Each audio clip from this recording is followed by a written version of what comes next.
ओम शांति। आज का अव्यक्त महावाक्य 24 अप्रैल 1973 से लिया गया है, जिसका शीर्षक है अलौकिक जन्म पत्री। ज्ञान के सागर, सर्व महान, श्रेष्ठ मत के दाता, कर्मों की रेखाओं के ज्ञाता, सर्व आत्माओं के पिता शिव बाबा बोले। इस समय सभी मास्टर सर्वशक्तिवान स्वरूप में स्थित हो। एक सेकंड में अपने इस संपूर्ण स्टेज पर स्थित हो सकते हो। इस रूहानी ड्रिल के अभ्यासी बने हो। एक सेकंड में जिस स्थिति में अपने को स्थित करना चाहो, उसमें स्थित कर सकते हो। जितना समय और जिस समय चाहे तभी स्थित हो जाओ। इसमें अभ्यासी हो कि अभी तक भी प्रकृति द्वारा बनी हुई परिस्थितियां अवस्था को अपनी तरफ कुछ न कुछ आकर्षित कर लेती हैं। सभी से ज्यादा अपनी देह के हिसाब किताब रहे हुए कर्म भोग के रूप में आने वाली परिस्थितियां अपनी तरफ आकर्षित करती हैं। यह भी आकर्षण समाप्त हो जाए, इसको कहा जाता है संपूर्ण नष्टो मोहा। जिस वस्तु से मोह अर्थात लगन होती है, वह अपनी तरफ बार बार आकर्षित करती है।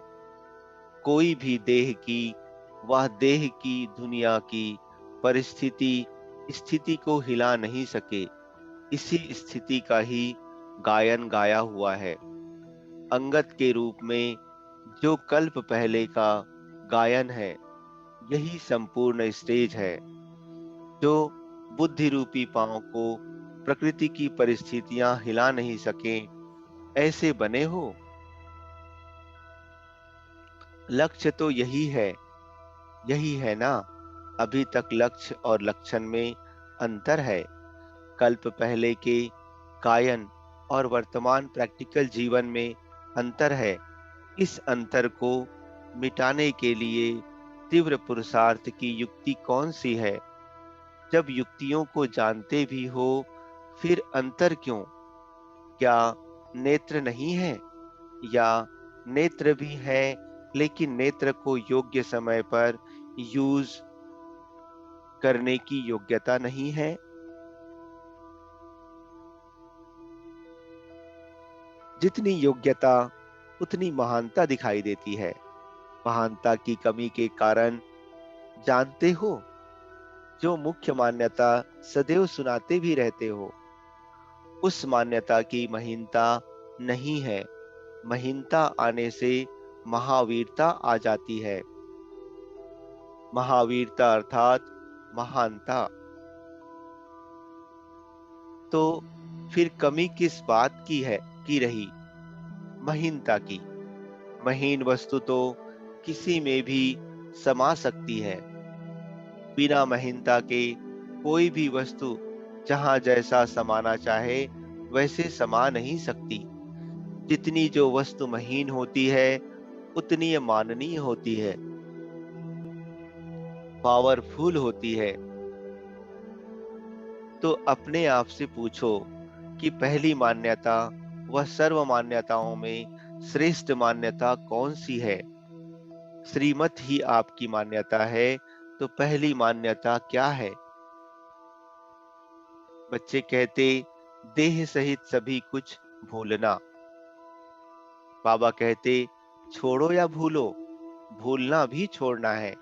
पास रहते भी अगर भूले हुए हैं तो छोड़ा हुआ है। भूलना भी गोया छोड़ना है।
यहाँ भी मर्जीवा जन्म की तिथि, वेला और स्थिति है। वे लोग परिस्थिति को देखते हैं कि किस परिस्थिति में पैदा हुआ। यहाँ उस वेला के समय स्थिति को देखा जाता है। जन्मते ही किस स्थिति में रहे, उसी आधार पर यहाँ भी हरेक के भविष्य प्रारब्ध का आधार है। तो आप लोग भी इन तीनों बातों की तिथि, वेला और स्थिति को जानते हुए अपने संगम युग की प्रारब्ध व संगम युग की भविष्य स्थिति और भविष्य जन्म की प्रारब्ध अपने आप भी जान सकते हो। एक एक बात की प्राप्ति प्रैक्टिकल जीवन के साथ संबंधित है।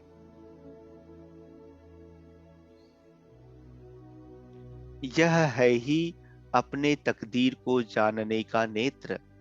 इससे आप हरेक अपनी फाइनल स्टेज अर्थात अंतिम अवस्था के नंबर को जान सकते हो। जैसे ज्योतिषी हस्तों की लकीरों द्वारा किसी की भी जन्म पत्री को जान सकते हैं, वैसे आप लोग मास्टर त्रिकालदर्शी, त्रिनेत्री व ज्ञान स्वरूप अर्थात मास्टर नॉलेजफुल होने के नाते अपने मर्जीवा जीवन की प्रैक्टिकल कर्म रेखाओं से, संकल्पों की सूक्ष्म लकीरों से अगर संकल्प को चित्र में लाएंगे तो किस रूप में दिखाएंगे? अपने संकल्पों की लकीरों के आधार पर व कर्मों की रेखाओं के आधार पर अपनी जन्म पत्री को जान सकते हो कि संकल्प रूपी लकीरें सीधी अर्थात स्पष्ट हैं, कर्म की रेखाएं श्रेष्ठ अर्थात स्पष्ट हैं। एक तो यह चेक करो कि बहुत काल से स्थिति में व संपर्क में श्रीमत के प्रमाण बिताया है। यह है काल अर्थात समय को देखना। समय अर्थात वेला का प्रभाव भी जन्म पत्री पर बहुत होता है। तो यहाँ भी समय अर्थात बहुत समय के हिसाब से संबंध रखता है। बहुत समय का मतलब यह नहीं कि स्थूल तारीखों व वर्षों के हिसाब से नहीं, लेकिन जब से जन्म लिया तब से बहुत समय की लगन हो, सभी सब्जेक्ट में यथार्थ रूप से कहाँ तक बहुत समय से रहते आए हैं, इसका हिसाब जमा होगा।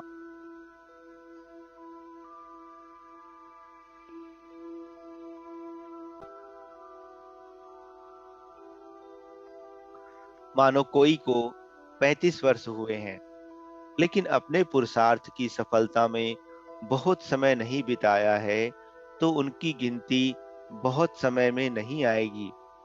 अगर कोई 35 वर्ष के बदले 15 वर्ष से आ रहे हैं, लेकिन 15 वर्ष में बहुत समय पुरुषार्थ की सफलता में रहा है, तो उनकी गिनती जास्ती में आएगी। बहुत समय सफलता के आधार पर गिना जाता है, तो वेला का आधार ही हुआ ना। बहुत समय के लगन में मगन रहने वाले को प्रारब्ध भी बहुत समय तक प्राप्त होती है। अल्पकाल की सफलता वालों की अल्पकाल अर्थात 21 जन्मों में थोड़े जन्म की ही प्रारब्ध होती है। बाकी साधारण प्रारब्ध। इसलिए ज्योतिषी लोग भी वेला को महत्व देते हैं। बहुत काल से निर्विघ्न अर्थात कर्मों की रेखा क्लियर हो, उसका आधार जन्म पत्री पर होता है। जैसे हस्तों की लाइन में अगर बीच बीच में लकीर कट होती है, तो श्रेष्ठ भाग्य नहीं गिना जाता है, वह बड़ी आयु नहीं मानी जाती है। वैसे ही यहाँ भी अगर बीच बीच में विघ्नों के कारण बाप से जुटी हुई बुद्धि की लाइन कट होती रहती है, वह क्लियर नहीं रहती है तो बड़ी प्रारब्ध नहीं हो सकती। अभी अपने आप को जान सकेंगे कि हमारी जन्म पत्री क्या है, किस पद की प्राप्ति नूंधी हुई है। जन्म पत्री में दशाएं भी देखते हैं। जैसे बृहस्पति की दशा रहती है, क्या बहुत समय बृहस्पति की दशा रहती है या बार बार दशा बदलती रहती है? कभी बृहस्पति की, कभी राहु की। अगर बार बार बदलती है अर्थात निर्विघ्न नहीं है, तो प्रारब्ध भी बहुत समय के लिए निर्विघ्न राज्य में नहीं पा सकते।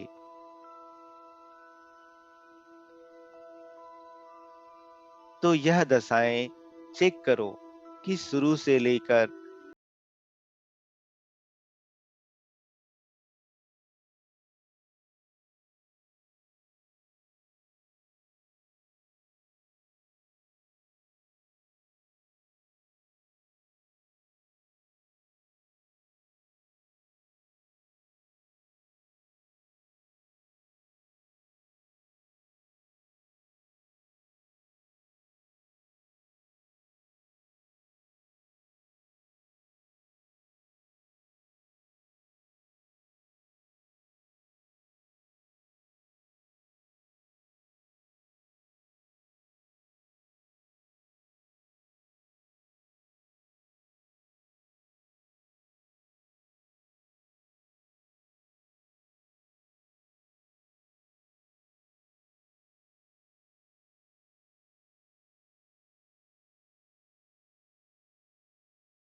ही तो गायन है, अंगद के रूप में, जो बुद्धि रूपी पांव को प्रकृति की परिस्थितियां हिला न सकी।